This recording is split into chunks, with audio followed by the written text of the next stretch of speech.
In 7 days, Donald Trump will take control of the Oval Office. And in offices and meeting rooms throughout Ottawa, efforts are ramping up to prevent the president-elect from slapping a 25% tariff on Canadian exports. The threat has caused major concerns at the federal and provincial level. Already today, we've heard from the NDP leader and Alberta's premier sharing sharply divergent views on how Canada should proceed.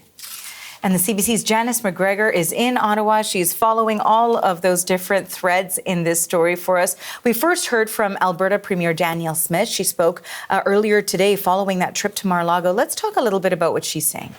That's right. She said she was invited to go to Mar-a-Lago by Kevin O'Leary. She was there as his guest. Of course, he is now part of Donald Trump's orbit, appears to have the former and soon to be again president's ear on a number of fronts. Smith seemed to want to distance herself from the suggestion some of her critics have made that she's on board with sort of this 51st state idea. Instead, she was taking up the mantle of the resource sector in her province, suggesting that, in fact, Alberta's energy resources could be key to getting the Americans to back away from some of their nastier tariff threats. Warning, though, at the same time that based on what she heard over the weekend, Canadians should be bracing for some kind of tariffs to come. And so we get into a conversation about what you do in the wake of this threat, whether you retaliate, if so, how. And here's the challenge right now. There is no agreement on the right strategy for Canada. There's no agreement between Alberta and the federal government, no agreement across different premiers. Danielle Smith, and there are some other provinces that have rich natural resource sectors as well that have indicated they agree with her, at least to a certain extent. She does not want to see Canada include its energy resources in any kind of a retaliation measure, whether it be levying an export tariff, which would increase the cost of those resources when they go into the United States, making Americans pay what would ultimately be revenue to the Canadian government for that to send a message to Washington, or having some kind of an outright ban or embargo on certain key resources. Critical minerals have been suggested by British Columbia, David Eby, as a good place to start. She is not willing to indulge that. Instead, she made it clear that when it comes to natural resources, the federal government would be trying to bargain with something that isn't any of their business. Oil and gas is owned by the provinces, principally Alberta, and we won't stand for that. And you should never, ever threaten something you cannot do. And I would encourage the minister to look at a map of where Line 5 goes. Line 5 comes down through Michigan to get to Sarnia. And then that feeds the bulk of the supply needed for Ontario and connects with Line 9, which feeds the bulk of the product needed for Quebec. Smith, in that clip, sort of lashing out at Melanie Joly in particular, the Foreign Affairs Minister who is involved in developing this tariff strategy in her current role, lashing out against what she said in a later answer, where Eastern politicians like Quebec politicians like Joly, that in the words of Smith, have stood in the way, actually, of some development of the resource sector to the benefit of people across Canada, have stood in the way of them seeking markets other than the U.S. and forced Alberta to look to American markets and try to expand those. And now, Smith said, she finds it very irritating to hear from people that she shouldn't be down in Mar-a-Lago, seeking to expand that, seeking to do everything they can to work on the energy partnership between Canada and the U.S., which, you know, let's face it, does employ a lot of people in the Midwest and therefore is perhaps a point worth making to the Trump administration right now.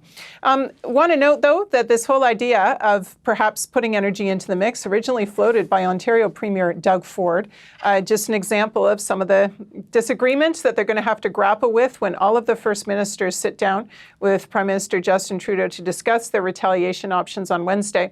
Also want to show you a statement from the opposition opposition leader in Alberta, who is now Nenshi. He is out with a whole thread on Premier Smith's visit to Mar-a-Lago this weekend. This is the first one. It's saying some fighting words. It's time for them all to take up that fight. I want to say, though, that where the thread ends is Nenshi saying that the danger in Danielle Smith freelancing is that Alberta becomes isolated, irrelevant, or worse, used as a pawn in a bigger game. And he says only by working together can we ensure Albertan and Canadian interests are protected.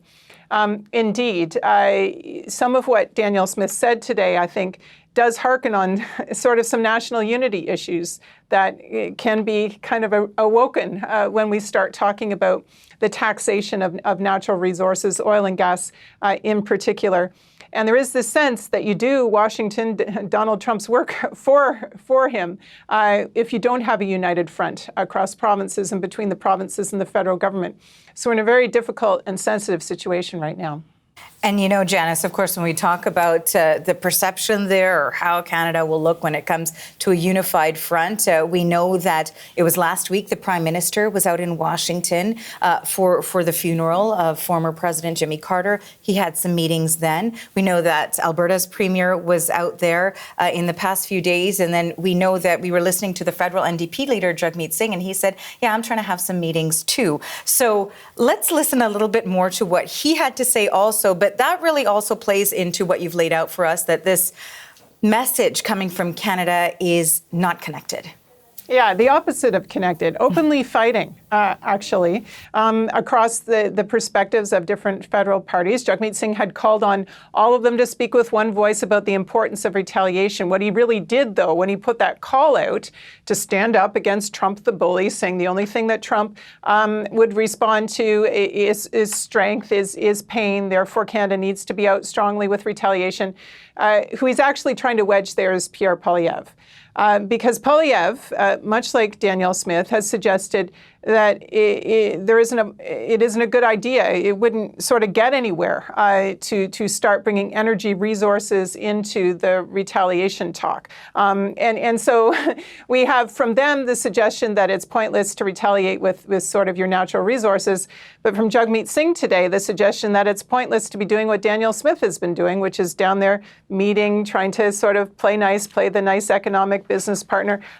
In the words of Jagmeet Singh, that's not going to work either. And with respect to Pierre Poilievre and his current positioning on all of this, well, I'll let the NDP leader speak for himself. His literal plan is to do nothing.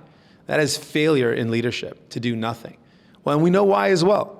We know he's been endorsed by Elon Musk, so he doesn't want to do anything to upset that endorsement. He's been endorsed by a billionaire because Pierre Poilievre is a billionaire bootlicker.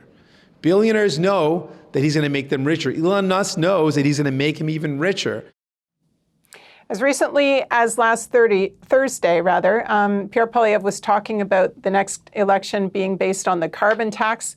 Jagmeet Singh today said he thinks the next election, the ballot question, could well be how you're going to respond to Trump. And in Jagmeet Singh's mind, what he is proposing, this tougher approach with escalating retaliation, would be far better than what Pierre Poilievre is doing. And you heard his characterization there of sort of the reasons the Conservatives aren't speaking up more strongly about retaliating against Trump there. So very much game on, all in the context of taking all of this to the voters in a federal election that I think we all expect sometime this spring, once we have a new Liberal leader and once we have that transition completed. Thanks for breaking it all down for us. That is the CBC's Janice McGregor in Ottawa.